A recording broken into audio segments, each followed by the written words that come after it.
actually keep that broadband up.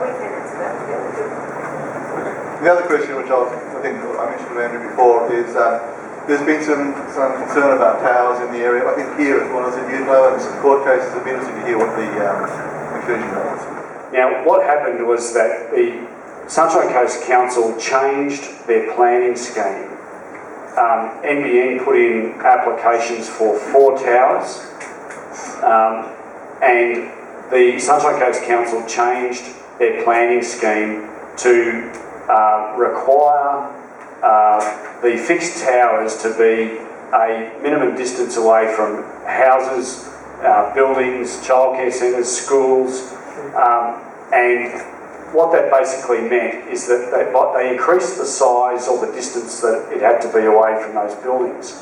When did they change that? When did they change that? Sorry. I can't give you an exact date when they changed it, but it was relatively, just hang on a minute. They changed the planning scheme, and when they changed the planning scheme, it basically meant that the towers couldn't be built where NBN wanted to put them. So when council refused those applications, NBN then decided to challenge those decisions, those 4 applications in the Planning and Environment Court. And that's where it sat for about 12 months. Now, in January of this year, I did a roadside or a listening post in Glasshouse. And I had, was anybody at that listening post in Glasshouse? I had many people there who were very upset about not getting NBN. What they didn't realise is that they weren't getting NBN was because the planning applications for the fixed wireless towers were being held up in the Planning and Environment Court. And chances are they would have spent the next 2 or 3 or years or longer in the Planning and Environment Court. And what that would have meant is that you weren't going to get NBN for a long time. And NBN were telling me that unless this issue was resolved, once they had done all the easy parts of the Sunshine Coast, they were going to pack up and go somewhere else.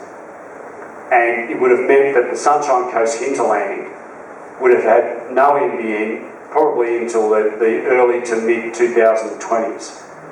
And I didn't think that was reasonable.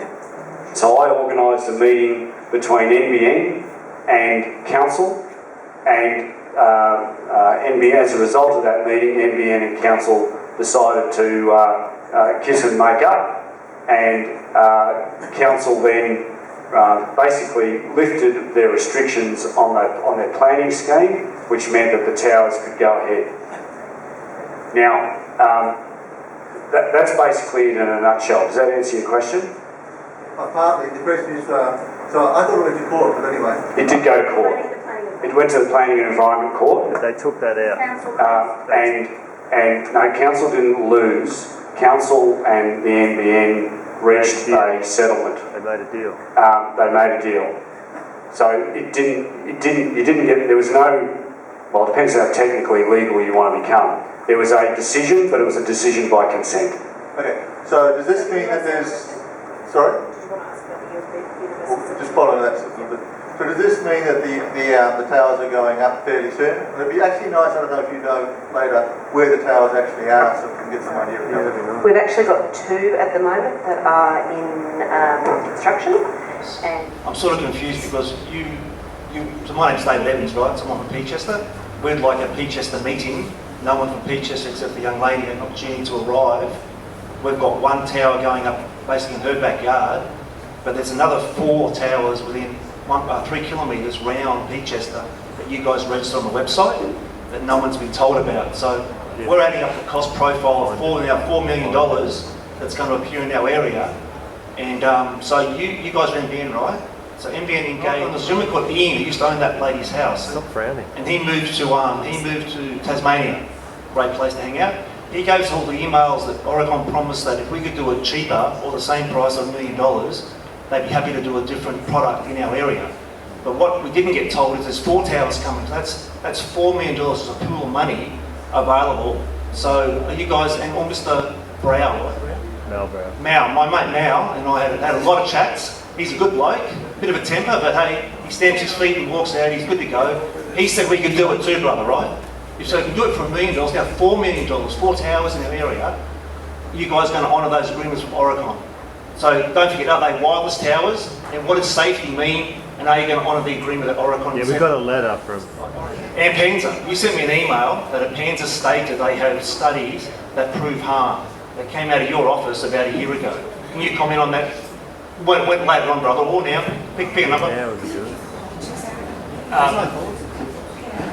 My understanding, and I'll throw to NBN, is that there are no studies which identify that these towers, just like the Adelaide mobile phone towers, present a risk to us. So why would you send me an email like that? The Adelaide studies. Mate, I can't say whether I've provided you with an email. I get 300 emails in a day, so happy to have a look at it afterwards. So in relation to safety, the amount of the strength that comes out of them are no more than a taxi. But the power's not the issue. Full stop. So In relation to what you have allegedly or been or not been promised, or the people who lived on the premise before, I would say that horse is well and truly bolted. Well and truly bolted. Happy to look at what you have apparently been promised from NBN before, but I'm certainly not making any commitments today. And I imagine Mr. Wallace would not wish to do so either.